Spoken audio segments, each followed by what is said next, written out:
I'm Mike Cleary, and you know who you are. Or, or do you? That sounds like a rather absurd question. Of course you know who you are. We identify ourselves not only by our name, but also who we're related to. Like, hi, I'm Sharon Cleary's husband, or I'm little Johnny's uncle. We also identify ourselves by our credentials, by our level of education, or certain items that we have accomplished. Hi, I'm Reverend this, or I'm Professor that. How do you do? I'm Dr. So-and-so. We may also go so far as to identify ourselves by the things we've done in the past, or achievements that we've made. Hello, you may recall I wrote that book on communicating with animals. Or, remember me? I was the guy who gave the kazoo concert at Carnegie Hall. Many times, we give ourselves labels so that others can more easily recognize us. But is that who you really are? Are your past achievements, or who you happen to be related to, be a valid qualifier of the person that you truly are inside? Well, I've heard it said that we are actually three different people. The person that we reveal to others, the person that we believe ourselves to be, and the person that we truly are at core. Oftentimes, we prefer not to know about the person that we are supposed to be in the core of our being. It may frighten us or depress us to discover the identity of the person that is kept pressed down inside. We may even be pretending to be someone else in order to be accepted by others. Pressure from others for us to live up to their expectations can make us hide who we truly are inside. We suppress what we feel and what we desire so that not to shatter that image that others have created of us. Here's the illustration. Let me tell you about my friend Mark. Now, Mark is a successful lawyer in Chicago, and he has been for many, many years. But he never wanted to be an attorney. Mark always wanted to be an artist, to paint, to sketch, to sculpt.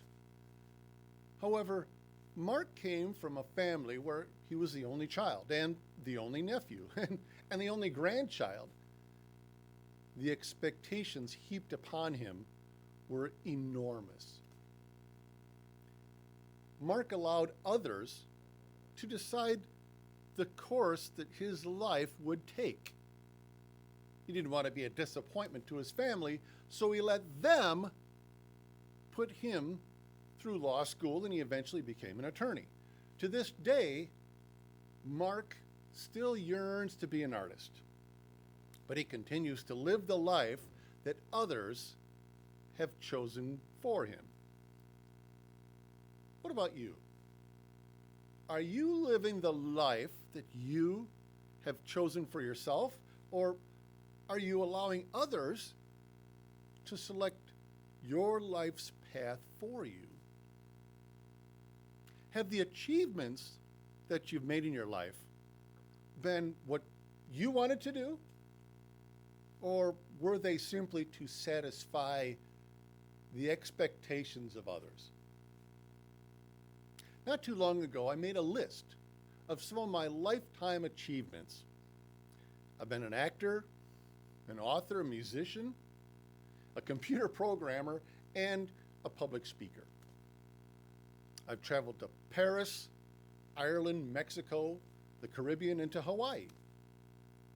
Not once while I was doing any of those things did I say, hey, look at me. You folks should really be impressed by what I've done. I did those things because I wanted to. I did them for me. It gave me joy to do something that I had never done before. A wise woman once said, "We don't climb the mountains so that the world can see us. We climb the mountain so that we can see the world." Do you strive to achieve great feats in order to be boosted up and to make you feel more important? Or do you strive for greatness for the sheer enjoyment or to prove to yourself that you can do it? Do you climb that mountain for you, for the sheer pleasure and adventure of it? Ask yourself, is the life you're currently living giving you what you need? Are you doing things that you want to do? Or are you doing what others expect of you? What is it that you're not currently getting that you want out of life? Does getting what you want take too much effort or makes you feel uncomfortable? You may not want to know the answers to these questions because it may force you to accept the truth about yourself or require you to make some changes in your life. Folks used to ask me when I was young, what do you want to be what do you want to do when you grow up? You need to ask yourself the same question. What do you want to do when you grow up? We tend to place the success of our happiness on events happening in the outer world. Well, once I get that new job, then I'll be happy. Well, as soon as I take care of this problem, things will be better. We put off being happy to some future date. Well, life is not a dress rehearsal. You only go around once, so make the best of it. I've noticed that a lot of folks quickly grow tired of the same old, same old. The common phrase among people is, been there, done that. They want to try new things, have new experiences to add some adventure to their lives. They think that the next big thing will make them happy. Only once they've done it, they're ready to move on to the next big thing. Remember, we don't climb the mountain so that the world can see us. We climb the mountain so that we can see the world. I once participated in a self-discovery workshop with a small group of people, and we had to sit for a long while and study the intricacies of a pine cone. You'd be amazed at how much of nature we overlook because we simply don't take the time to stop and look. Get out and explore. See new things. Have new experiences, not only for the bragging rights or so that you can check another item off your bucket list. Have some adventures for you, not to impress others with what you've achieved. So, who are you? Are you the person who climbs the mountain so that you can be seen by others? Or do you strive to achieve goals for your own personal satisfaction? Life is a journey with excitement and adventure around every corner. If only you would take a moment to acknowledge and appreciate them. And when you get to the top of that mountain, take a good look around. You'll see that there are so many more mountains yet to climb. Of course, I have to have a song that goes with my talk. But being who you are.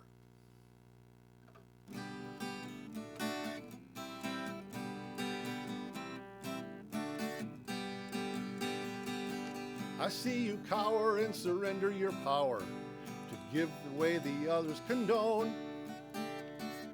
No need to claim any guilt or shame of wanting to have a life of your own. You can soar and be so much more. You can fly first class if you please. It's no sin to pick the road that you're in, or live the life you're destined to be. Who in heaven do you think you are? Do you think you deserve what's good? All the things that a great life can bring, joy and love and brotherhood. I'm asking, who in heaven do you think you are? Do you think you deserve the best? You are the ruler of your destiny. You decide your own happiness.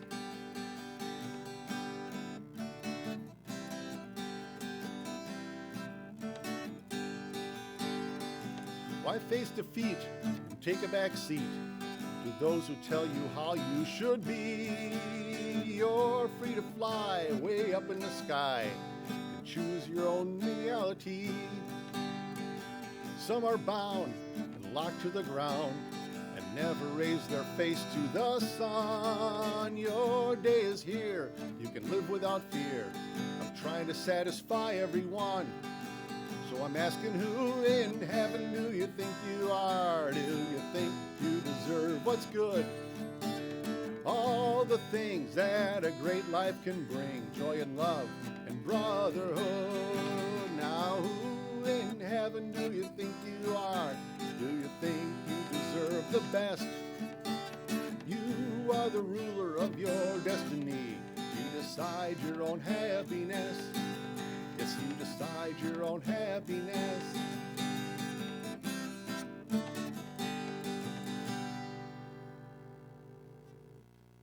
We'll be right back after these announcements.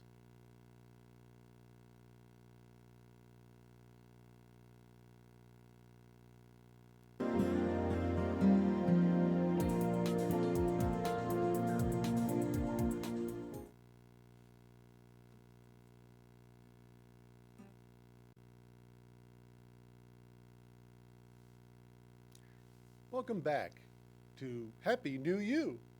And thank you for supporting and watching Bella Vista Community Television. My sister-in-law recently ran in a marathon. It was in the heat of summer where 1,000 people ran a route through the crowded city streets. Not exactly my idea of a good time, but hey, to each their own.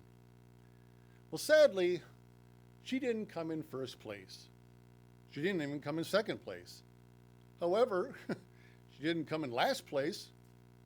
She finished somewhere in between. And that was okay for her. Simply being able to run in the race and actually finish the race was victory enough for her. Some sports coaches and athletes will tell you that winning isn't everything. It's the only thing. First place is the only thing that matters. Second place means you're a loser. Kids are often told that winning the game is more important than playing the game. Nobody wants to come in second place. I was watching some highlights of a beauty pageant, and one contestant stated emphatically, "There is only one winner. Everyone else is a loser."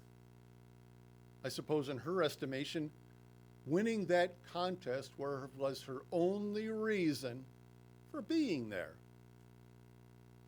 Let's take a look back at the Miss USA pageant of 1986. Does anyone remember who won that pageant? Can anyone recall which young woman took first place? Well, the winner was Christy Fitchner from Texas. What? You don't remember her?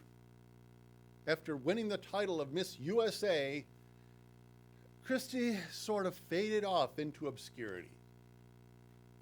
Miss Fitchner was married for a short time to a dentist in Dallas, and in 2003, Christy participated in the reality show, Who Wants to Marry My Dad? was a flash in the pan reality show that didn't quite catch on. Christy may have taken first place in the 1986 Miss USA pageant, but it didn't really change her life a whole lot. We sometimes think that if we won that particular game or if we took first prize in some competition, things will be all rainbows and roses. We'll be famous and popular and rich. It'll change our lives forever. Maybe so, maybe not. Winning doesn't always guarantee success in life. It only means you won that particular challenge. So, what happened to the runner-up? The girl who took second place of that 1986 Miss USA pageant. That person was none other than young Miss Halle Bailey from Ohio. That's right. Academy Award winner Halle Bailey did not win the Miss USA pageant that year. But she didn't let losing bring her down. Halle went on to pursue a successful career in acting. Imagine what Halle's life would have been had she won that crown that year. The woman may not have gone into acting at all. Competitiveness has become a way of life for us. We feel we have to be constantly moving forward to get ahead of everyone else. I remember many, many years ago, I was living in Illinois, and I participated in a dart throwing competition sponsored by a local tavern called the River Shannon, and our team was called the River Rats. Get it? River Shannon, River Rats. We even had matching custom t-shirts and everything. There were 4 members on our team, and the requirement was that all the teams that participated in the competition had to have mixed gender. So ours happened to have 2 men and 2 women. And we were actually pretty good. So good, in fact, that our team went on to play in the regional darts competition in Chicago. At that tournament, not all the players on the team were required to compete. I noticed that some of the teams used only their best members and left some members to watch from the sidelines. Well, in our team, we had one woman who wasn't very good, and she preferred not to throw in any of the dart challenges. We convinced her to play with us, even though the championship title was on the line. We had come too far for her not to participate. Either we would all win together or we'd all lose together. We were one of 6 teams in the regional tournament. The leaders were a team where 2 men threw darts in all the competition, while their 2 female team members remained on the sidelines. And at one point, their team was ahead of everyone else, and the 2 girls were cheering, "We're winning!" Well, by that point, I'd had enough. And I got a little snippy in my attitude, and I told the 2 women, "Hey, they are winning, you are watching. After all, how can you share in a celebration if you don't participate?" Imagine sitting on the bench while your team won the Super Bowl. You could receive the accolades with your teammates, but it would be a hollow victory for you. Needless to say, the River Rats did not win that tournament that year, but it was still considered a victory for us all. Our team went to the regional competition, and we all participated in the event. For us, winning wasn't everything if we couldn't all enjoy it. I suppose that is a lesson we can all learn better. Winning isn't everything. If you focus too much attention on the prize, you miss out on the fun of participating in the activity. My wife Sharon and I sometimes join a card playing group for a night of playing canasta. Some members of our group are very aggressive and get downright furious when they don't win a hand.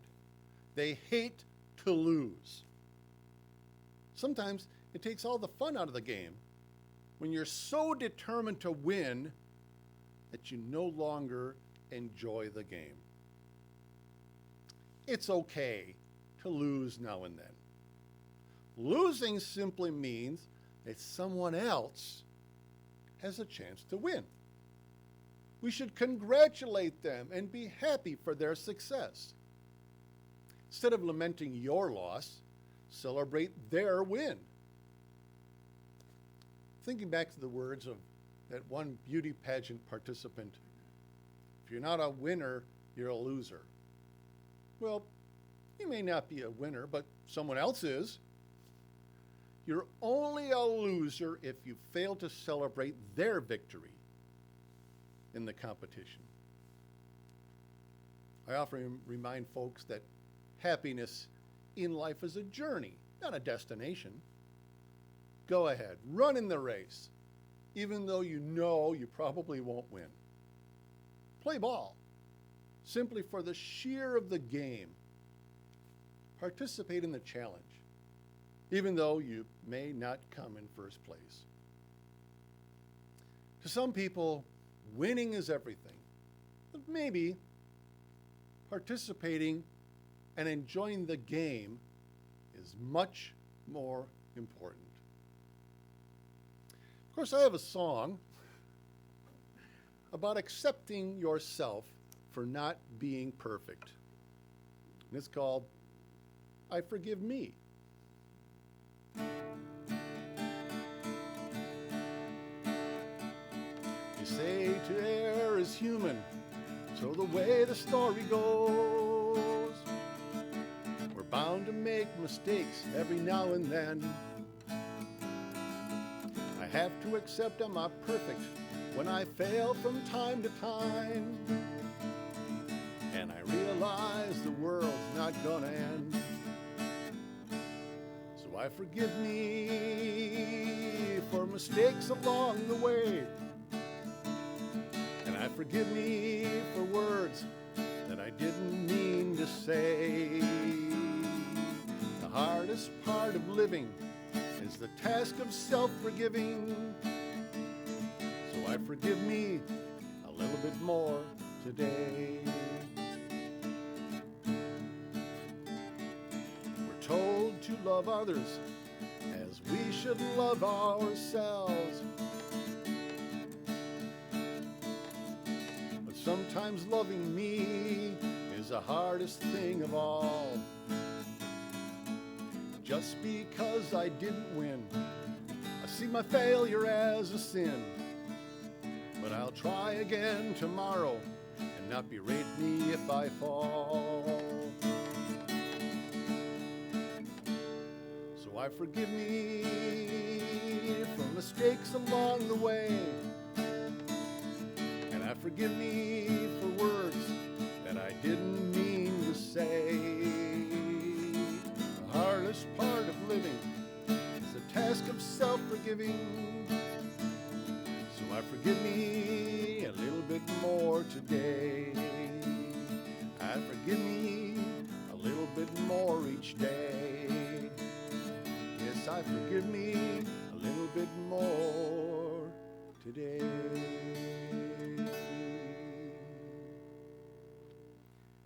Thank you for watching Bella Vista Community Television. I'm Mike Cleary. Have a wonderful day.